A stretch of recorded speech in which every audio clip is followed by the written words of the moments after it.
Okay, సర్వసాధారణంగా నాకున్న ఒక బలమో బలహీనత ఏమిటంటే నేను సందేశం కోసం ప్రభు దగ్గర కనిపెట్టడం. Praise the lord. సో నేను 2002వ సంవత్సరం నుండి దేవుని సేవలో ఉన్నాను. నాకు తెలిసి కొన్ని వేల సందేశాలు చేస్తుంటాను. ఓకే, నా ల్యాప్టాప్లో, నా ట్యాబ్లో, నా ఫోన్లో కొన్ని వందల సందేశాలు ఉంటాయి. కానీ ఒక 5గురున్న గుంపుతో మాట్లాడటానికి కూడా నేను దేవుని దగ్గర సందేశం కోసం వేచి ఉంటాను. ఆయన నాకు ఆనవాళ్ళు ఇచ్చేంత వరకు కూడా వేచి ఉంటాను. ఎందుకంటే శక్తి చేత, బలము చేత కార్యం జరగదు, కానీ దేవుని ఆత్మ వలన మాత్రమే కార్యం జరుగుతుంది. మనుషుని మాట మనుషుని ప్రభావితం చేయలేదు, కానీ దేవుని వాక్యము జీవితాలను ప్రభావితం చేయగలదు. ఆమేన్. నేను ఎప్పుడూ దేవుని మీద ఆధారపడతాను. ఈరోజు దైవ సేవకుల సమావేశం, నేను నిన్నటి దినాన మార్నింగ్ ప్రేయర్ చేస్తున్నాను. ప్రభువా, నాకు మీరు ఇంకా సందేశం ఇవ్వలేదు, సందేశం ఇవ్వండి. ప్రార్థన చేస్తూ ఉంటున్నప్పుడు నేను ఒక సంఘటన జరిగింది. ఆ సంఘటన ద్వారా దేవుడు నాకు సందేశాన్ని ఇచ్చాడు. అదేమంటే మార్నింగ్ లేచాను, లేచి చక్కగా ప్రేయర్ అయిపోయింది. సో అన్నీ ఫ్రెష్ అయిపోయి నేను నా ల్యాప్టాప్తో పని చేసుకుంటున్నాను, టెక్నికల్ వర్క్ చేసుకుంటూ ఉన్నాను. ఈలోపు నాకు నిజాంపట్నం మండలం ఎంఆర్ఓ గారి దగ్గర నుండి కాల్ వచ్చింది. కాల్ వచ్చి, సో ఆ మేడం మాట్లాడారు, సార్ నేను వస్తున్నాను మీ ఇంటికి, మీ ఇల్లు ఎక్కడ అని అడిగారు. నేను అడవలదీవిలోనే ఉంటాను, టౌన్లో ఉంటాను, రండి మేడం అని చెప్పాను. నేను ఇంట్లో వారితో చెప్పాను, సో తహసీల్దార్ గారు, ఎంఆర్ఓ గారు, మేడం గారు ఇంటికి వస్తున్నారు, సిద్ధంగా ఉండండి, చక్కగా ఫ్రెష్గా స్నానం చేసి ఆమెకు ఒక మంచి టీనో కాఫీనో ఇవ్వడానికి సిద్ధంగా ఉండండి అని చెప్పి నేను నా పనిలో మునిగిపోయాను. నా పని చేసుకుంటూ ఉన్నాను. ఈలోపు నేను పని చేస్తూ ఉండగానే అకస్మాత్తుగా వారి సిబ్బందితో మేడం గారు కారు వేసుకుని ఇంటి ముందుకు రానే వచ్చేసారు. నేను ఒక్కడిని సిద్ధపడి ఉన్నాను. నాకు మార్నింగ్ లేవగానే చక్కగా బ్రష్ చేయడం, చక్కగా ఫేస్ వాష్ చేసుకోవడం, నీట్గా బట్టలు వేసుకొని కూర్చోవడం నాకు అలవాటు. నేను ఫ్రెష్గా ఉన్నాను. మా ఇంటిలో వారు ఎవ్వరు అలా లేరు. సో ఇప్పుడు ఆమె వచ్చిన తర్వాత ఆదరా బదరా పరుగులు. ఓకే, ఇంట్లో దాక్కుంటున్న వాళ్ళు కొంతమంది, బయటకు రాలేకపోవడానికి భయపడుతున్న వాళ్ళు కొంతమంది. అప్పుడు దేవుడు నాతో మాట్లాడుతున్నాడు, యజమానుడు వచ్చినప్పుడు పని చేయకుండా ఉన్న దాసుని గురించి రేపటి దినం మాట్లాడు. Praise the lord. సో ఆమె రావడం ద్వారా దేవుడు నాకు ఈ సందేశాన్ని ఇచ్చాడు. వినండి ప్రియమైన దేవుని బిడ్డలారా, దైవ జనాంగమా, పరిశుద్ధాత్మ దేవుడు నాతో ఇలా చెప్పారు.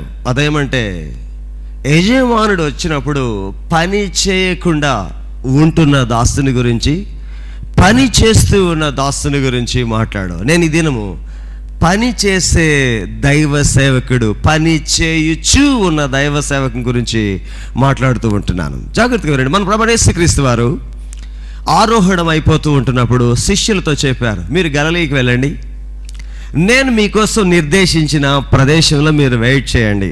సో ప్రభువైన యేసుక్రీస్తు వారు చెప్పినట్లుగా సో వారు బయలుదేరి గలిలయకి వెళ్ళారు. గలిలయలో ఆయన ఉండమని చెప్పిన ఆ ఒలీవల కొండ దగ్గర వాళ్ళు ఒలీవల కొండ మీద వేచి ఉంటున్నారు. అప్పుడు ప్రభువైన యేసుక్రీస్తు వారు వారితో ఈ ఆఖరి మాటలు చెప్పారు. ఆ మాటలు నేను చదవాలని ఆశపడుతున్నాను. మత్తయి శుభవార్త 28వ అధ్యాయము 16 నుండి 20 వచనాలు. మత్తయి శుభవార్త 28వ అధ్యాయము 16 నుండి 20 వచనాలు. 11 మంది శిష్యులు యేసు తమకు నిర్ణయించిన గలిలయలోని కొండకు వెళ్ళిరి. వారు ఆయనను చూచి ఆయనకు మ్రొక్కిరి, గాని కొందరు సందేహించిరి.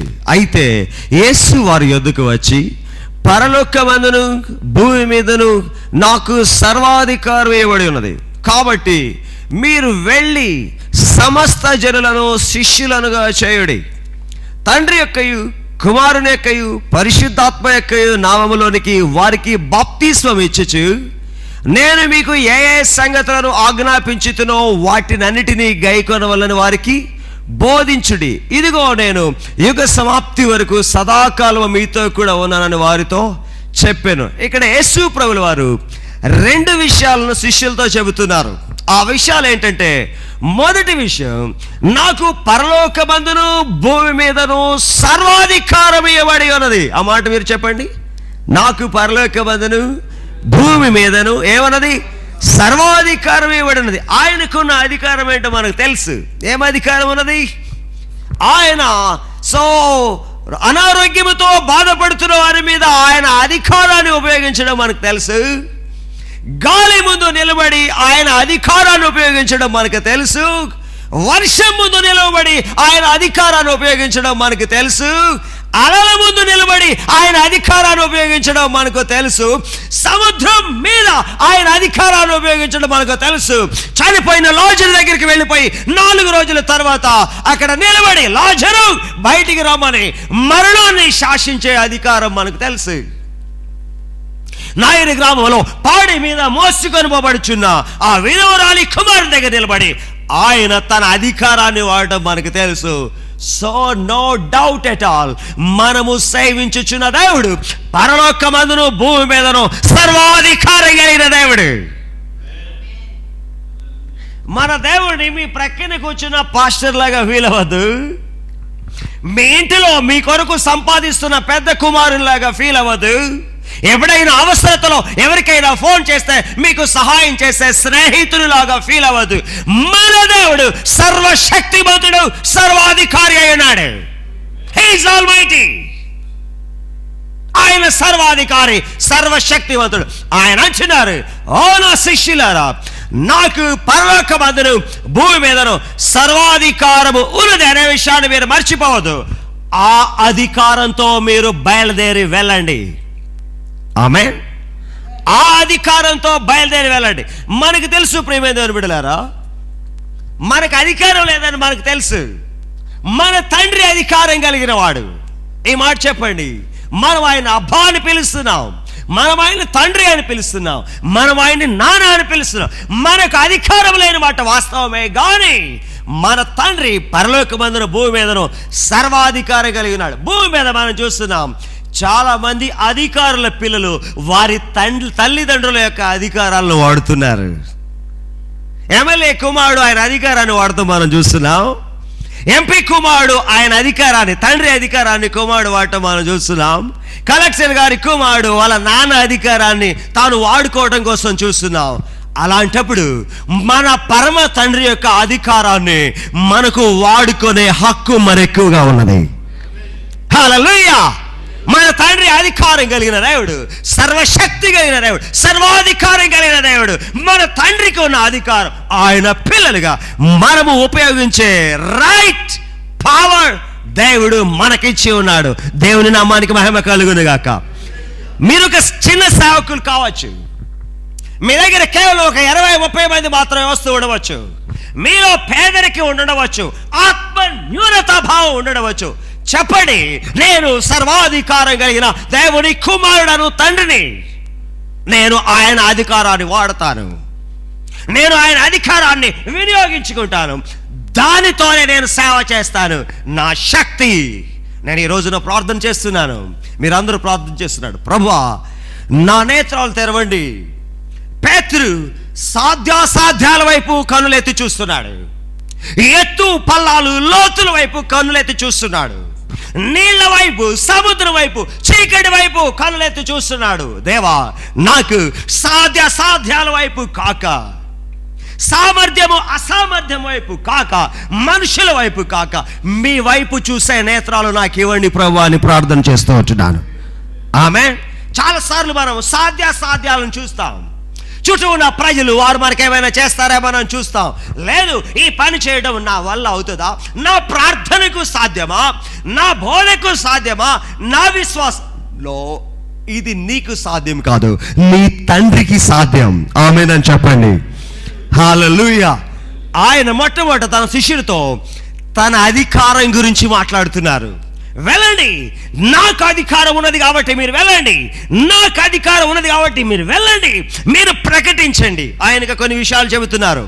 మీరు వెళ్ళి ప్రకటించండి. మనం వెళ్ళి ప్రకటించాలి. దేవునికి స్తోత్రం.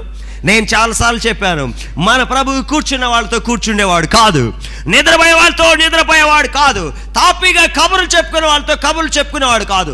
ఆయన కొరకు ఎవరు లేచి వెళ్తారో వారితో పాటు బయలుదేరి వెళ్ళే దేవుడు. మాట్లాడటానికి నిలబడే వారి వెనకాల నిలబడే మాట్లాడే దేవుడు. నోటిని బోరుగా వాడుకునే దేవుడు. శక్తిని సామర్థ్యాన్ని ఇచ్చే దేవుడు. మన శక్తికి సామర్థ్యానికి మించిన గొప్ప కార్యములు చేయగలిగిన దేవుడు. ఆమేన్. So we can start. మనము బయలుదేరి వెళ్ళాలి. వెళ్ళాను పాస్టర్ గారు, ఏం కాలేదు. వెళ్తూ ఉన్నాను pastor. Don't say that words. వెళ్తూ ఉండాలి, ఆయన పని చేస్తూ ఉంటాడు. వెళ్తూ ఉండాలి, ఆయన పని చేస్తూ ఉంటాడు. వెళ్తూ ఉండాలి, ఆయన పని చేస్తూ ఉంటాడు. మాటి మాటికి ప్రార్థన చేస్తున్న ఒక విధవరాలైన స్త్రీని ప్రభు జ్ఞాపకం చేస్తున్నారు. ఆయన వెళ్ళి, అయ్యా నా వ్యాజ్యం తీర్చమా న్యాయాధిపతి. మాటి మాటికి వెళ్తున్న కారణంగా ఆమె యొక్క వ్యాజ్యాన్ని తీరుస్తున్న ఆ న్యాయస్థులైన న్యాయాధిపతిని చూస్తున్నాం. మన దేవుడు న్యాయాధిపతి. మనం వెళ్ళాలి, మరలా వెళ్ళాలి, ప్రకటించాలి, చేయాలి, మరి ఎక్కువగా చేయాలి, ప్రయాసపడాలి, మరలా ఎక్కువ ప్రయాసపడాలి. దేవుడు కార్యములు చేయవాడు. పనివాడు జీతానికి పాత్రుడు. పని చేయడానికి జీతం రుణమే కాని దానము కాదు. ఆయన నమ్మకమైన న్యాయాధిపతి. ఆయన దయచేసి ఆ మాట, నమ్మకమైన న్యాయాధిపతి. మనం పని చేస్తే ఆయన ఖచ్చితంగా మన పక్షాన్ని నిలబెడతాడు. ప్రియమైన దైవ సేవకులారా, సో మనము బయలుదేరి ప్రకటించడానికి వెళ్ళాలి. మీకు తెలుసు, మనమందరం దైవ సేవకులు. మనమందరము దేవుని యొక్క ప్రత్యేకమైన ఉద్దేశం చొప్పున పిలువబడ్డాం.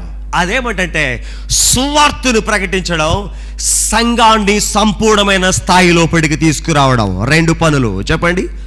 సువార్తను ప్రకటించడం, సంఘాన్ని సంపూర్ణత లోపలికి, సంపూర్ణమైన స్థాయి లోపలికి తీసుకొని రావడం. 2 చదువుదాం. పేతురు రాసిన మొదటి పత్రిక 2వ అధ్యాయం 9వ వచనం చదువుదాం. పేతురు రాసిన మొదటి పత్రిక 2వ అధ్యాయము 9వ వచనం చూడండి ఏమో రాయబడుతుందో. అయితే మీరు చీకటిలో నుండి ఆశ్చర్యకరమైన తన వెలుగులోనికి మిమ్మును పిలిచిన వాణి గుణాతిశయాలను ప్రచురం చేయ నిమిత్తం ఏర్పరచబడిన వంశము, రాజులైన యాజక సమూహము, పరిశుద్ధ జనము, దేవునికి సొత్తైన ప్రజలనై ఉన్నారు. నేను మిమ్మలను ఏర్పరచబడిన వంశంగా చేసుకున్నా. నేను మిమ్మలను రాజులైన యాజక సమూహంగా చేసుకున్నా. నేను మిమ్మలను పరిశుద్ధమైన జనంగా చేసుకున్నా. నేను మిమ్మలను నాకు సొత్తైన ప్రజలుగా చేసుకున్నా. ఎందుకంటే మీరు నా గుణాతిశయములను ప్రకటించాలి. హల్లెలూయా. ప్రభువా, మీరు నన్ను ఎందుకు పిలుచుకున్నారు?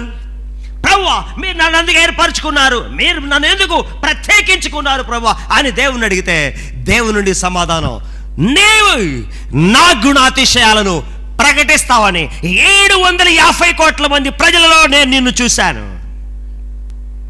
దేవునికి స్తోత్రం. 750 కోట్ల మంది ప్రజల్లో నేను నిన్ను చూశాను. 130 కోట్ల మంది భారతదేశ ప్రజల్లో నిన్ను చూశాను. నీలో ఏమన్నదో ఆయనకి తెలుసు, నీకెక్కువగా తెలియదు. నాలో ఏమన్నదో కూడా నాకు ఎక్కువ తెలియదు. ఇక్కడ నిలబడి మీ అందరి ముందు మాట్లాడటానికి నేను పచ్చి అయోగ్యమైన వాడను. నిన్ను చేసిన నీ దేవుడు, నీ లోపట నిన్ను చేసిన దేవుడు. ఫర్ ఎగ్జాంపుల్, ఈ ఐఫోన్ మీరు చూస్తారు. దీన్ని తయారు చేసిన ఈ ఐఫోన్ కంపెనీ దీని లోపట ఏం పెట్టిందో వారికి మాత్రమే తెలుసు. దీని సామర్థ్యం ఏంటో, దీని పనితీరు ఏంటో వారికి మాత్రమే తెలుసు. ఇది ఎలాంటి సైబర్ అటాక్స్ ని ఎదుర్కోగలదో వారికి మాత్రమే తెలుసు. అదేలాగో నిన్ను చేస్తున్న దేవుడు, నిన్ను ఏర్పరచుకున్న దేవుడు, నిన్ను పిలుచుకున్న దేవుడు, నిన్ను ప్రత్యేకపరుచుకున్న దేవునికి నీ లోపట సామర్థ్యం ఆయనకు మాత్రమే తెలుసు. ఈ ఫోన్ కూడా తెలియదు దాంట్లో ఏముందో. దీన్ని వాడుతున్న నాకు కూడా తెలియదు దీని లోపల ఎంత గొప్ప విశేషం ఉన్నదో. దీన్ని చేసిన కంపెనీకి మాత్రమే ఆ గొప్ప విషయాలు తెలుసు. 2 చేతులు ఎత్తి దేవుని స్తుతిద్దాం. దేవుడు మన సామర్థ్యాన్ని ఎరిగి మొట్టమొదటి మనము ఆయన గుణాతిశయాలను ప్రకటించడం కోసం పిలిచాడు. మనము సత్య సువార్తను మరలా చెబుతున్నాను, సువార్తను ప్రకటిస్తూనే ఉండాలి. ఏంటిది సువార్త? యేసు ప్రభు ద్వారా మాత్రమే మోక్షం, యేసు ప్రభు ద్వారానే నిత్య జీవం, యేసు ప్రభు ద్వారానే స్వర్గం, యేసు ప్రభు ద్వారానే నిత్య నరకం నుండి విడుదల, యేసు ప్రభులోనే క్షమాపణ, ఆయన రక్తానికి మాత్రమే పాపములను కడిగే సామర్థ్యం ఉన్నది. ఇది శుభవార్త. సువార్తను ప్రకటిస్తూ ఉండాలి. సువార్త ప్రకటిస్తున్న మనము అదే సమయంలో మన దగ్గర ఉన్న సంఘాన్ని దేవుని కొరకు ఆత్మలను సంపాదించే సంఘంగా తీర్చిదిద్దాలి. దేవునికి స్తోత్రం.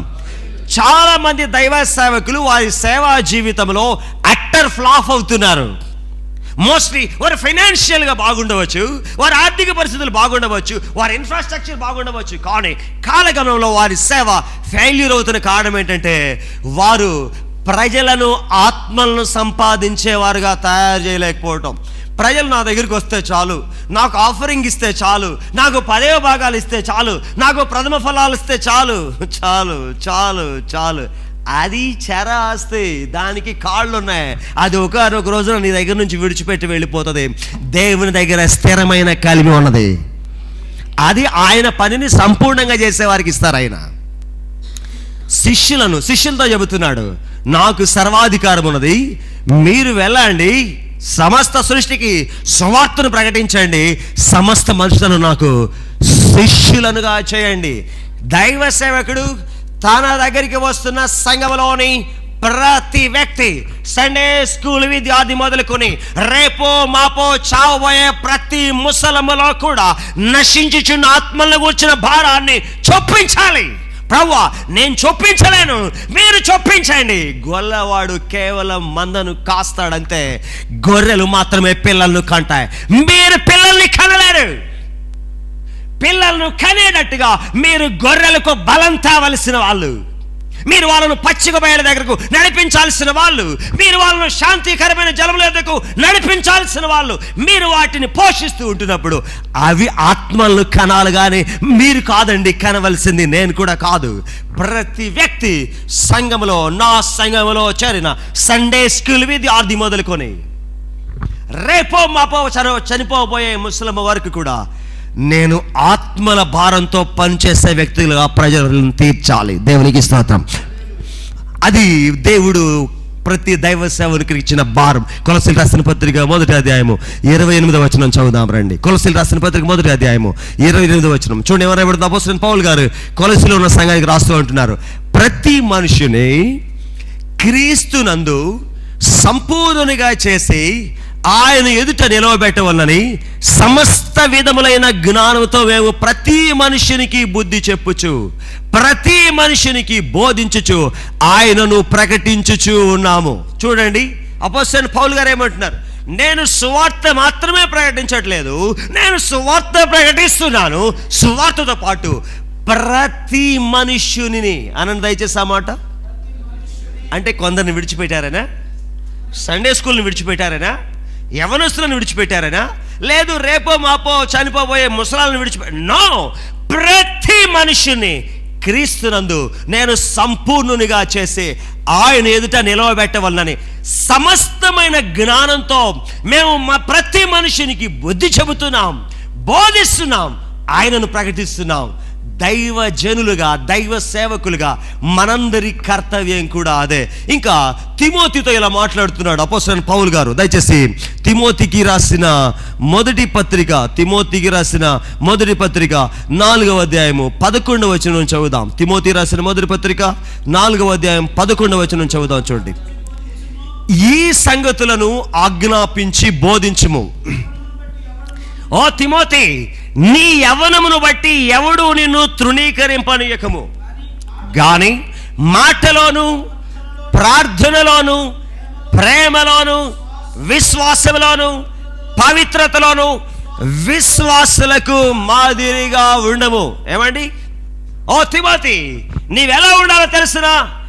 నీ జీవితాన్ని బట్టి, నీవు యువకుడవో, నీవు మధ్య వయసులో ఉన్నవాడవో, నీవు వృద్ధాప్యంలో ఉన్నవాడవో, నీవు స్త్రీవో, నీవు పురుషుడో, హూ ఎవర్ యు ఆర్, నీవెవరు అయినప్పటికీ నిన్ను సగటు మనిషి తృణీకరించే స్థాయికి నువ్వు తెచ్చుకోకూడదు.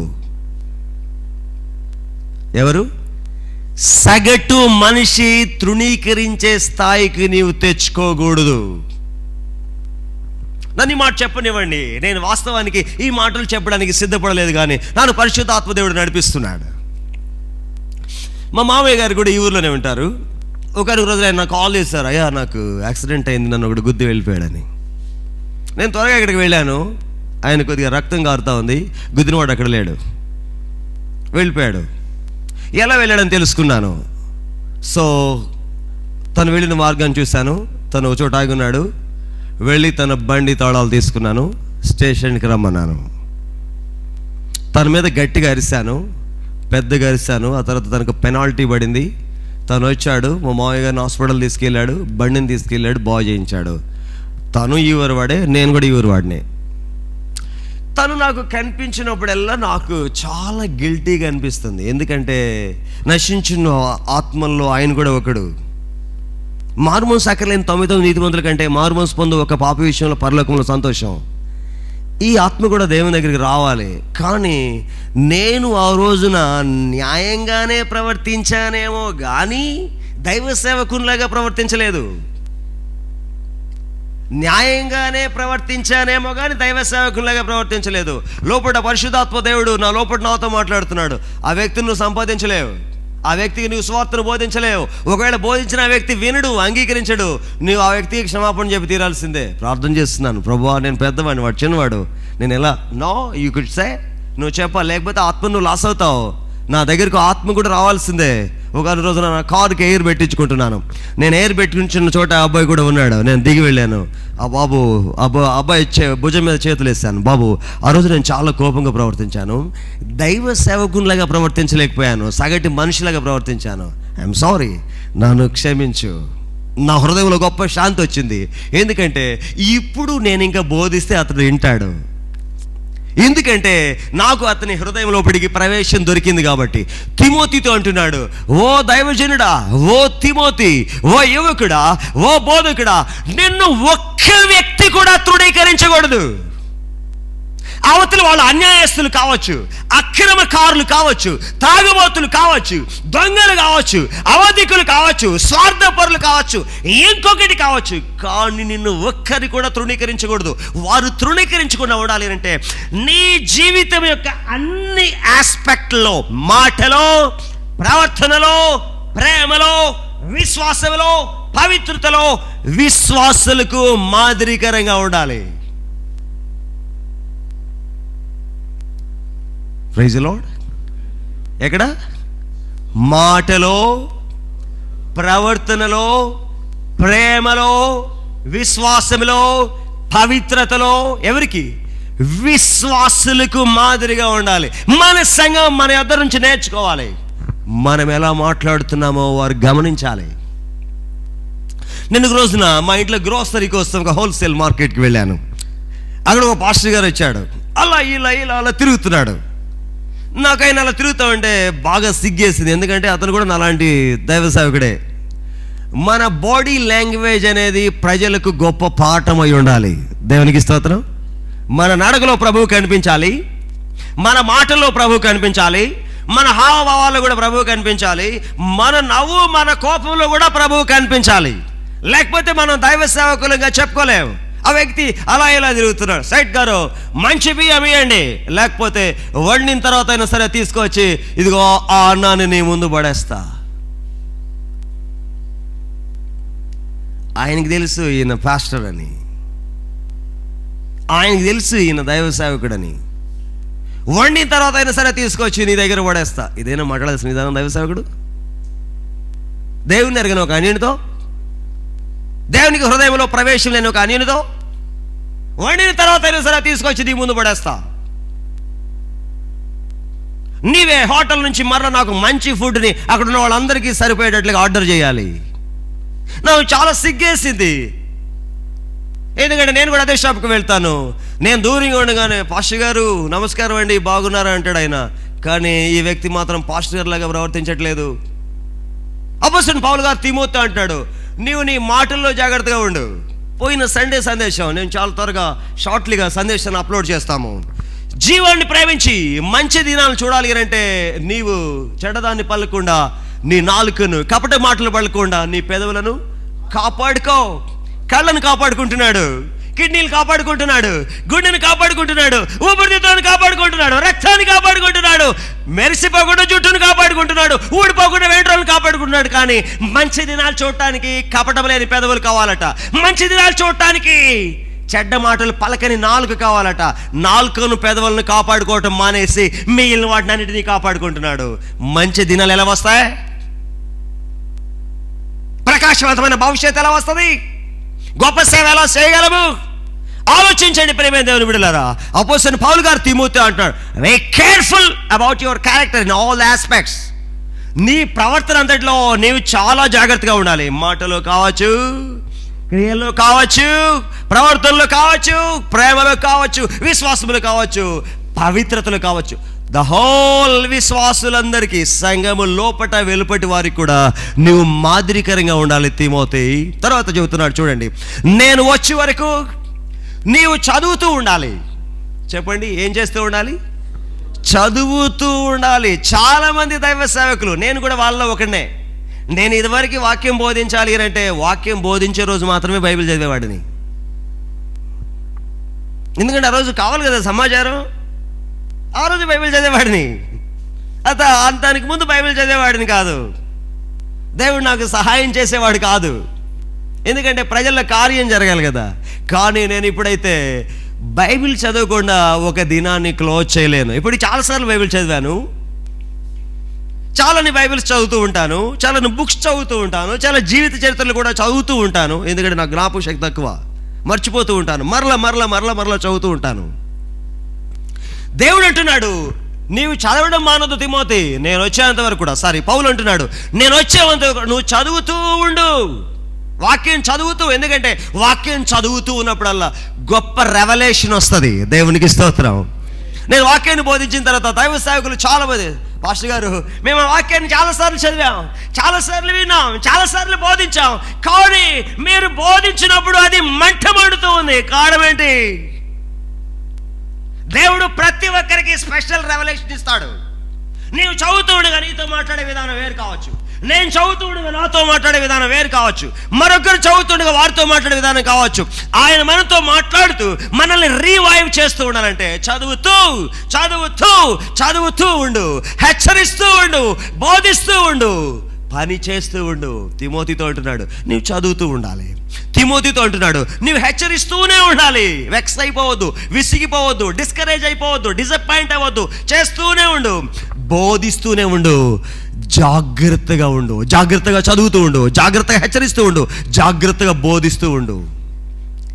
తర్వాత ఇంకొక మాట చెబుతున్నాడు చూడండి, ఏమని చెబుతున్నాడు? పెద్దలు హస్త నిక్షేపణం చేయగా ప్రవచన మూలమున నీకు అనుగ్రహింపబడి నీలో ఉన్న వరమును అలక్ష్యము చేయకము. నేను ఇక్కడ కొద్దిసేపు ఎక్కువసేపు ఆగాలనుకుంటున్నాను. అపోస్తలుడైన పౌలు గారు తిమోతితో అంటున్నాడు, పెద్దలు హస్త నిక్షేపణం చేయగా ప్రవచన మూలముగా నీకు అనుగ్రహింపబడి నీలో ఉన్న వరమును అలక్ష్యము చేయవద్దు. దైవ జనులుగా ప్రతి ఒక్కరు గమనించాలి, ఆయన ప్రతి దైవ సేవకునిలో అవసరతను బట్టి ఒకటో రెండో మరెక్కువ కృపావరాలను ఉంచాడు. మీ లోపట కృపావరము ఉన్నది. ఆమేనని చెప్పండి. మీ లోపట కృపావరం ఉన్నది. నన్ను ఈ మాట మరలా చెప్పమంటున్నాడు ప్రభు. మీ లోపట కృపావరం ఉన్నది. మీలో కొంతమంది దయ్యాలను వెలగొట్టారు ఒకప్పుడు, మీలో కొంతమంది వ్యాధిగ్రస్తుల వారికి ప్రార్థన చేస్తే వారి వ్యాధులు పోయినాయి, మీలో కొంతమంది దర్శనములు చూసి భవిష్యత్తును చెప్పారు, మీలో కొంతమంది ప్రవచించారు, ఇంకా ఎన్నో ఎన్నో ఎన్నో కార్యములు చేయగలిగిన వరము మీ లోపట పరిచర్య కోసం ప్రభువే ఇచ్చాడు. దేవునికి స్తోత్రం. అయితే అది ఇవాళ దినాన మీకు ఒకవేళ కనిపించకపోవచ్చు. ఒకవేళ ఆ వరం కనిపించట్లేదా, పోయిందా, మీరు ఎలీషా శిష్యుని వలె దేవుణ్ణి అడగాలి. ఎలీషా శిష్యుడు ఆయన మ్రాను నరగడానికి వెళ్ళి యోర్దాను నదిలో తన గొడ్డల్ని పోగొట్టుకున్నాడు. పోగొట్టుకుని జేబులో చేతులు పెట్టుకుని తాపిగా తిరగట్లేదు. ఆయన వణుక్కుంటూ ఎలీషా దగ్గరికి వచ్చి, దైవజనుడా, నా ఏలినవాడా, నేను తెచ్చిన గొడ్డలి పోయిందయ్యా, గొడ్డలి పోయింది, గొడ్డలి పోయిందయ్యా, గొడ్డలి పోయింది. నా గొడ్డలి నాకు కావాలి, నా గొడ్డలి నాకు కావాలి, నాకు సహాయం చేయండి. నా గొడ్డలి లేకపోతే నేను నరకలేను, నా గొడ్డలి లేకపోతే నేను పని చేయలేను, నా గొడ్డలి లేకపోతే నేను ఆత్మలు సంపాదించలేను, నా గొడ్డలి లేకపోతే నేను సంఘాలను కట్టలేను, నాకు గొడ్డలి కావాలి. తన యొక్క ఆతృత, తన ఆక్రందన ఎలీషా చూశాడు. Wherever it has been fall down, అది ఎక్కడ పడి ఉంది? ఇదిగో దైవజనుడా, ఏలినవాడా, ఇదిగో ఇక్కడే పడింది. ఓ ఒలివల కొమ్మను తీసి అక్కడ పడవేయగానే లోపట పడిపోయిన ఇనుప గొడ్డలి తేలుతూ ఉంది. అంది పట్టుకోమనగానే పట్టుకుంటున్నాడు. దేవునికి స్తోత్రం. నీ కృపావరం ఒకవేళ పోయిందేమో, నీ కృపావరం కనుమరుగైపోయిందేమో, సన్నగిలిపోయిందేమో, శక్తిహీనమైపోయిందేమో, బలహీనమైపోయిందేమో, మునుపు పోయినట్లుగా దయ్యాలు పోవట్లేదేమో, మునుపు పోయినట్లుగా వ్యాధులు పోవట్లేదేమో, మునుపు జరిగినట్లుగా అద్భుతాలు జరగట్లేదేమో. నీవడిగితే మరలా నీ గొడ్డల్ని ప్రభువు నీకు ఇవ్వగలిగిన సమర్థుడు. రెండు చేతులైతే దేవుని స్తుతిద్దాం. 2020వ సంవత్సరం సెప్టెంబర్ నెలలో నేను కుటుంబంతో కలిసి హైదరాబాద్ ట్రిప్ వెళ్ళాను. సో అక్కడ ఒక రోజున మార్నింగ్ మా తమ్ముడు వాళ్ళ ఇంటికి పైన టెర్రస్ మీదకి వెళ్ళిపోయి మార్నింగ్ ప్రేయర్లో ఉన్నాను. నేను మార్నింగ్ ప్రేయర్లో ఉండి యోహాను సువార్త 2వ అధ్యాయం చదువుతున్నప్పుడు దేవుడు నాతో మాట్లాడుతున్నాడు. ప్రారంభ దినాల్లో జరిగిన గొప్ప కార్యములు మరలా జరిగితేనే కానీ కులాలు, మతాలు, వర్గాలలో ఇరుక్కుపోయిన ప్రజలందరూ కూడా గోడలు బ్రద్దలు కొట్టుకొని నా దగ్గరికి వచ్చేస్తారు. హల్లెలూయా. సూచక్రియలు మరలా జరగాలి, అద్భుతాలు మరలా జరగాలి, కుంటి వాళ్ళు లేవాలి యేసు నామములో, గుడ్డి వాళ్ళు చూడాలి, చెమిటి వారు వినాలి, మూగవారు మాట్లాడాలి యేసు నామమును బట్టి. అప్పుడు కులం గురించి మాట్లాడుకోరు, యేసయ్య దగ్గరికి పరిగెత్తుకుంటూ వస్తారు. గోత్రం గురించి మాట్లాడుకోరు, యేసయ్య దగ్గరికి పరిగెత్తుకుంటూ వస్తారు. మతం గురించి మాట్లాడుకోరు, యేసయ్య దగ్గరికి పరిగెత్తుకుంటూ వస్తారు. దేవునికి స్తోత్రం. యోహాను సువార్త 2వ అధ్యాయం చదివారు. దేవుడు నన్ను నింపాడు, బలపరిచాడు, మరలా అద్భుతాలు జరగాలి. నేను ఇంటికి వచ్చేసాను. సో మొట్టమొదటి సర్వీస్ మా బేబీ చర్చి మధ్య మీకు పిక్స్ పెట్టాను. ఆ బేబీ చర్చికి వెళ్ళాను. సండే సర్వీస్ అయిపోయింది. ఒక హీలింగ్ వర్షిప్ చేస్తున్నాం. ఓ భయంకరమైన దయ్యము ఒక వ్యక్తి లోపల నుంచి పారిపోతూ ఉంటుంది. ఇది వివాహమైన దగ్గర నుండి నేను దీనికి ప్రెగ్నెన్సీ రాకుండా అభ్యంతరపరుస్తూ ఉన్నాను. ఇవాళ కూడా మందిరానికి రాకుండా చేద్దాం అనుకున్నాను, కానీ కాదని వచ్చేసింది. అమ్మో, ఈ దేవుని మందిరానికి వచ్చింది. అమ్మో, దైవ సేవకుడు ప్రార్థన చేస్తాడు. అమ్మో, ఈమె గర్భం తెరవబడుతుంది, ఈమెకి బిడ్డలు పుడతారు, కేకలు వేస్తుంది. యేసు నామములో పో దయ్యమా, గద్దించాను, పారిపోయింది. 1 నెల తర్వాత ఆ సిస్టర్ కాల్ చేస్తుంది, పాస్టర్ గారు, నేను చాలా సంవత్సరాల తర్వాత ప్రెగ్నెంట్ అయ్యాను. దేవునికి స్తోత్రం. ఆ తర్వాత ఇద్దరు చెమిటి వాళ్ళు విన్నారు. దేవునికి స్తోత్రం. ఆమె చెవి ఎప్పుడో పోయింది, వినట్లేదు. ఆమెకి ప్రజలందరూ చెమిటిది అనే పేరు పెట్టారు. అమ్మ, ప్రార్థన చేస్తాను చూడు, నీకు దేవుడు గొప్ప కార్యాలు చేస్తాడు. ఆమె చెవి మీద చేతి నుంచి ప్రార్థన చేయగానే ఆమె వినడం స్టార్ట్ చేసింది. దేవునికి స్తోత్రం. గొప్ప కార్యాలు మరలా జరగగలవు.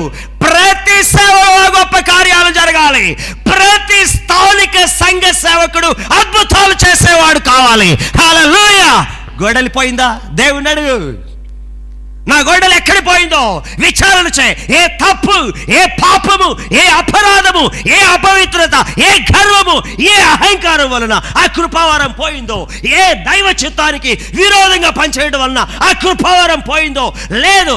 ఎక్కడ నేను నా స్వకీయ చిత్తము ధనుసముపార్జనలో ఆ కృపావరం ఒకవేళ తప్పిపోయిందేమో, సన్నగిలిపోయిందేమో, బలహీనమైపోయిందేమో. ఈ కాలంలో దైవ సేవకులందరి హృదయాల్లో భయంకరమైన అవిశ్వాసము.